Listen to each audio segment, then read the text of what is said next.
কি বলছিস তুই? মৃত্যুর আগে কেউ মিথ্যে কথা বলে না মা, আমিও মিথ্যে কথা বলছি না। এই তোমাকে আমি স্পর্শ করে বলছি, সত্যের মৃত্যু নাই। সালমান শাহ সেই বাংলা ছায়া ছবিটির মতো প্রকাশ পেল আসলে আসল খুনিটাকে।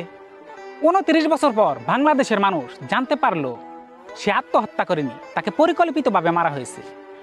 বন্ধু হয়ে বন্ধুর সাথে বেইমানি তার জলজন্ত উদাহরণ হলো বাংলা ছায়া ছবির খলনায়ক ডন।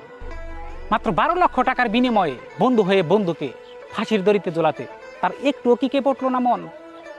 যেখানে শাহরুখ খান ও আমির খানও তার অভিনয় দেখে করেছিলেন বয়সী প্রশংসা, সেখানে আমরা বাংলাদেশের মানুষ তার জন্য কিছুই করতে পারিনি, দেখে গেছি শুধু তামাশা। মাত্র 27টি ছবি দিয়েই তার ক্যারিয়ারের ঘটিয়েছিল সমাপ্ত। সালমান শাহ হত্যার খুনিদেরকে যেন শাস্তি দেওয়া হয় পর্যাপ্ত।